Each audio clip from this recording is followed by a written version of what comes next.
I've come to share with you some thoughts, as Siva was saying, about the future of the IB, that the IB can be successful, just as successful, in, quotes, ordinary, not particularly favoured, not specially selected, not uniquely identified, but ordinary, good, public schools. And one sees that at its peak in the United States. But why has the IB been so successful in the US? I think there are a number of reasons. Firstly, because it's a high-quality program, internationally benchmarked. There's a very good balance, I think, in the programs between what one might call old-fashioned disciplinary work and much more modern interdisciplinary work. One sees very practical examples of inquiry in action in the exhibition, in the personal project, in the extended essay. We have the distinctive programs of TOK, Theory of Knowledge, CAS, Creativity, Action, Service. We have the importance attached to critical thinking skills, which are so important in the modern global society. The double-digit growth of the IB, which has been sustained for a long, long time and continues, is very impressive indeed. So we have the situation today, or not today, actually on the 6th of June, where there were 3,265 schools, 141 different countries. I mean, how many countries are there? And educating close to 1 million students. So enormous success, positive growth. And the time of enormous success is precisely the moment to ask what you're doing, because you're much more likely to ask fundamental questions, you're much more likely to imagine fundamental answers. My question is it responding to the international world of the 1960s, when it was created, or is it responding to the globalized world of the 2010s? So what are the main challenges facing IB students in the globalized world? And how is the IB measuring up to them? I'm going to suggest 4. The first one is diversity.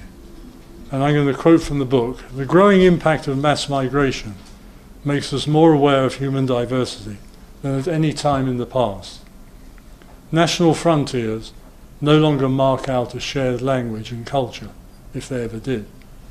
And it's increasingly likely that we will live next to, work in a team with, play sport against, or choose as a lifetime's partner someone of a different ethnic origin.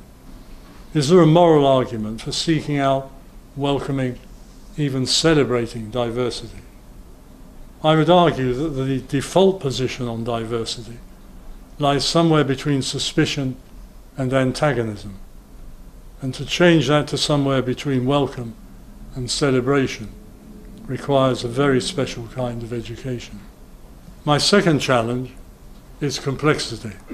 As well as becoming more diverse, life is becoming more complex, as unlimited information becomes cheaply and readily accessible. The blacks and whites of the 20th century, which are still the bedrock of politics and the mass media, are slowly giving way to much more complicated and uncomfortable shades of grey. An education for a globalized world must offer the means to access information, the skills to make sense of it, and the courage to adopt an unpopular response. My third challenge is inequality. Globalization is producing winners and losers. And as the world grows richer, the inequality gap between and within countries is growing wider. But there are also some hopeful signs. In sub-Saharan Africa, for example, the participation rate in primary education increased from 50% in 2000 to 71% in 2006, is now a good deal higher, thanks largely to the Education for All initiative of UNESCO. This is still a long way from achieving the UN's Millennium Goal of full primary participation by 2015, well on the horizon. But encouraging progress is being made. Given the will, the most challenging social problems can be solved. And my fourth challenge is that of sustainability. Nowhere are risks more evident and the causes and remedies more angrily debated than in the field of climate change. The growth of China propelled by its investment in education, is phenomenal, and we ignore it at our peril. And I think the implications for the IB of the increasing influence, political, economic influence of China, which has a different set of values that were not developed as the IBs were from the European Enlightenment, is going to be a very interesting and significant challenge to the IB. The pedagogical model for international education can be described through 7 principles. They're far from definitive, but they're synthesized from a list of effective teaching practices for international education. The 7 principles that Judith enunciates are as follows: valuing the knowledge and experiences of students, teaching through concepts, putting learning into context, differentiating the learning experiences for the range of learning abilities and styles, structuring teaching around inquiry and critical thinking, developing students to become independent, lifelong learners, creating a stimulating learning environment and a community of learners. Comment from Nick Tate, who's talking about intercultural education. There is a danger, he says, that in one's respect for differences and one's wish to celebrate cultural diversity, one loses sight of universal values.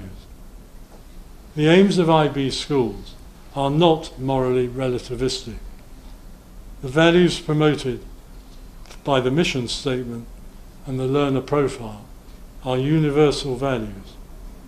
Arguably, the impact of an individual student on the lives of others, for better or for worse, is greater through his or her lifestyle choices made in the mall or supermarket than through a commitment to a service program. Whereas service involves only some of us in schools, only some of the time, lifestyle decisions concern all of us in many areas of our lives. We are not impelling them into new experiences, but possibly into new awarenesses of the implications of their existing lives and activities. Regional disparities, writes Judith Guy, and geographic inequalities often determine the profile of educational opportunity and conversely of educational disadvantage. So those very impressive, and they are impressive, growth figures need to be looked at in a different way and asked, well, just where are those schools? How concentrated are they? How influential are they? What kind of impact are they really having on the daily life of students?